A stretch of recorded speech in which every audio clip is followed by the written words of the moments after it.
Kita masih membahas tentang belajar untuk lebih mengenal Allah Subhanahu wa Ta'ala lewat nama-nama Allah yang mulia. Ini adalah nama yang paling istimewa yang mencakup semua nama-nama Allah. Kata Allah adalah kata atau nama yang sangat istimewa. Kalau dalam definisi bahasa Arab disebut dengan Ismul A'zam, nama yang paling agung dan paling tinggi. Jadi kalau misalnya kita mau memanggil Allah dengan panggilan nama-namanya Ar-Rahman, Ar-Rahim, Ar-Razzaq, Al-Wahhab, maka semua nama itu kalau kita ganti, kita panggil dengan nama Ya Allah, maka itu sudah mencakup semua nama-nama Allah yang mulia. Coba perhatikan firman Allah di dalam surat Al-A'raf. Kita tilawah dulu satu ayat. Dalam surat Al-A'raf ayat 180. Surat ke-7 ayat 180. A'udzu billahi minasy syaithanir rajim. Bismillahirrahmanirrahim. Walillahil asmaul husna fad'uhu biha wa dharul ladzina yulhiduna fi asma'ihi sayujzauna ma kanu ya'malun. Allah punya banyak nama, Asmaul Husna. Walaupun yang kita hafal adalah 99, tetapi kata jumhur ulama namanya lebih daripada 99 dan tidak terbatas. Tidak ada yang tahu persisnya jumlah nama-nama Allah itu berapa. Saking agungnya Allah. Ketika kalian meminta rezeki Ya Razzaq, Ya Wahhab, Ya Fattah, kalian bisa memanggil nama itu. Ketika kalian meminta pertolongan atas kejahatan dari orang-orang yang zalim, kalian bisa mengatakan Ya Jabbar, Ya Aziz, Ya Qahhar, dan seterusnya dan seterusnya. Kalian bisa memanggil dia dengan nama-nama manapun di antara nama-nama yang mulia itu. Fad'uhu biha. Berdoalah, mintalah pertolongan, panggillah dengan nama-nama itu. Tetapi semua nama-nama yang jumlahnya tidak terbatas itu sesungguhnya terkandung di dalam satu kata yang sangat tinggi, sangat mulia, Ismul Jalalah, yaitu kata Allah. Karena Allah Ismul A'zam, nama yang mengandung semua keagungan. Makanya kalimat Allah ini bisa kita jumpai di dalam banyak lafaz. Kita bisa menjumpainya di dalam banyak ayat Al-Quran, kita menjumpainya di dalam banyak hadis, dan kita menjumpainya juga di dalam banyak doa. Selain Rabb, Allah. Itu kalimat yang paling banyak kita jumpai di dalam literasi Islam. Jika orang dalam keadaan takut, dia memanggil kata Allah, maka di dalam kata itu terkandung yang maha perkasa, yang maha tinggi, yang maha kaya, yang maha mencipta, yang maha mengurus, yang maha melindungi, yang maha memelihara, merawat, menyembuhkan, menaklukkan, mengalahkan, mengangkat, menjatuhkan. Terkandung di dalam kata Allah. Saya teringat dengan istighosah yang dibaca oleh Nabi SAW pada malam sebelum terjadi perang Badar. Apa itu istighosah? Meminta pertolongan, berdoa dalam doa yang panjang. Allah Subhanahu wa Ta'ala berfirman di dalam ayat 9 surat Al-Anfal. Bismillahirrahmanirrahim. إِذْ تَسْتَغِيثُونَ رَبَّكُمْ فَاسْتَجَابَ لَكُمْ أَنِّي مُمِدُّكُمْ بِأَلْفٍ مِّنَ الْمَلَائِكَةِ مُرْدِفِينَ وَمَا جَعَلَهُ اللَّهُ إِلَّا بُشْرَى وَلِتَطْمَئِنَّ بِهِ قُلُوبُكُمْ وَمَا النَّصْرُ إِلَّا مِنْ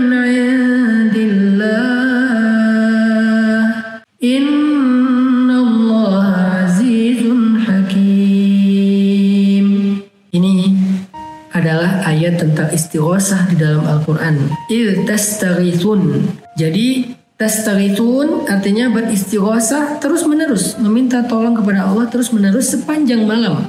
Redaksi dari doa Nabi Shallallahu Alaihi Wasallam malam sebelum terjadi perang Badar. Apa kata Nabi? Allahumma hadhihi Quraisy qad atat bi khuyalaiha wa fakhriha tujadilu wa tukadzib rasulak. Allahumma nasruka alladhi wa'adtani. Allahumma in tuhlik hadhihi al-isabah min ahli al-Islam la tu'bad fil ard. Coba perhatikan kalimatnya.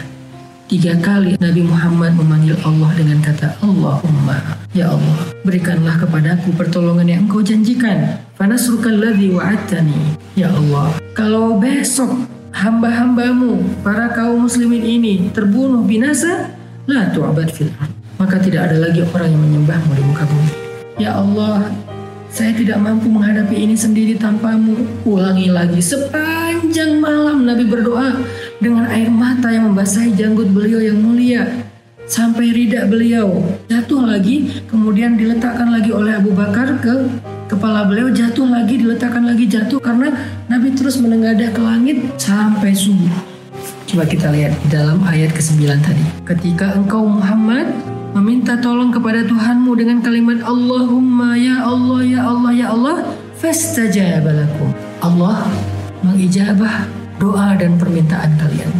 Allah menjawab, Allah memenuhi panggilan kalian dengan mengatakan anni mumiddukum bi'alfim minal malaikati murdifin. Aku akan memberikan kepada kalian, akan mengirim kepada kalian 1000 malaikat yang turun berturut-turut berangsur-angsur untuk membela dan menolong kalian. Ini bukan malaikat biasa, malaikat perang. Itulah dahsyatnya kalimat Allah agung. Gak ada yang menandingi keagungannya. Sehingga ketika Nabi memanggil Allahumma, Allah tidak mendatangkan 1 malaikat, padahal cukup. Allah mendatangkan 1000 malaikat yang turun berangsur-angsur. Maksudnya apa? Malaikat turun dari langit yang berjumlah 1000 itu turun seperti burung yang menyambar dengan jumlah yang banyak dan berangsur-angsur berturut-turut sambung menyambung tidak putus-putus sampai selesai perang Badar. Kenapa Allah mempertontonkan itu?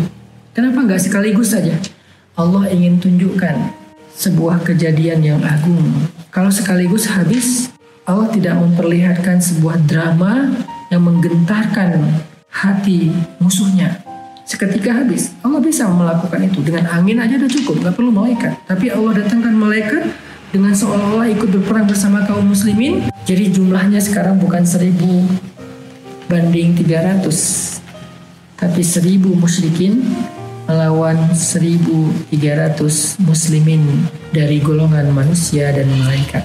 Kaum muslimin waktu itu berperang di sebelahnya malaikat. 1 orang kaum muslimin didampingi 3 malaikat. Sehingga kaum muslimin merasa pede, musyrikin merasa kaget, harus melawan 4 orang sekaligus, 1 manusia dan 3 malaikat. Setiap ada kaum muslimin yang maju, malaikat mendampinginya. Ada kaum muslimin yang menghadapi musuh, malaikat mendampinginya. Nabi memanggil Allah, ya Allah, Allah dengar langsung. Gak perlu Nabi mengatakan kalimat-kalimat yang panjang, cukup Allahumma, ya Allah. Fastajaba lakum. Allah langsung mendengar. Ada apa wahai hambaku? Ada apa wahai rasulku? Ada apa wahai kekasihku? Ada apa wahai Muhammad? Ya Allah, ya Allah. Kenapa Nabi memanggil sampai pagi? Karena Nabi ini mengajarkan kepada kita salah satu adab berdoa itu adalah ilhah. Ilhah itu dalam bahasa Indonesia artinya merengek. Pernah lihat anak kecil merengek? Meminta jajan, meminta mainan. Gimana anak kecil kalau merengek? Mengulang-ulang permintaannya dalam waktu yang lama sampai orang tuanya kadang-kadang ngerasa terganggu. Tapi Allah enggak, Allah suka kalau hambanya merengek. Ini istimewanya dan maha baiknya Allah. Allah tuh suka kalau kita merengek. Artinya Allah tuh makin kita merengek tuh makin senang untuk menolong kita. Ilhah, makanya merengeklah kepada Allah, ilhahlah kepada Allah. Seperti Nabi ilhah dengan doa panjangnya yang diulang-ulang. Inilah salah satu bukti tentang betapa istimewanya menyebut nama Allah dalam kehidupan kita. Kalau kita tahu bagaimana cara menyebut nama itu di dalam doa, di dalam kegiatan aktivitas kita sehari-hari, kita akan melihat keajaiban-keajaiban yang dahsyat seperti yang Allah tunjukkan di dalam perang Badar dengan 1000 malaikat. Intinya adalah jangan remehkan kata Allah. Bismillah, a'udzubillah, la haula wala quwata illa billah, hasbunallah, apalagi subhanallah, masya Allah, apalagi Allahu akbar, alhamdulillah, fatabarakallah. Semua yang ada kandungan kata Allah, insya Allah, jangan remehkan kata insya Allah. Kata insya Allah itu kalimat tawakal. Insya Allah itu kalimat tawakal. Kalau kita gunakan pada tempat yang tepat, insya Allah itu akan powerful banget. Ketika saya bilang insya Allah, berarti saya melibatkan Allah, seolah-olah saya mengatakan, ya Allah, bantulah kami. Ya Allah, wujudkanlah harapan kami. Ya Allah, mudahkanlah urusan kami. Itu yang terkandung di dalam kata insya Allah. Bismillah itu bukan kalimat biasa, itu kalimat yang berat. Makanya Nabi mengatakan, segala sesuatu yang di dalamnya ada nama Allah akan diberkahi, dan segala sesuatu yang di dalamnya tidak ada nama Allah maka akan tercabut keberkahannya. Mudah-mudahan kita bisa sekarang lebih semangat lagi menyebut, berzikir dengan nama Allah ini, membasahi lisan kita dengan nama Allah lebih sering kita sebut daripada nama-nama apapun dalam kehidupan kita sehari-hari.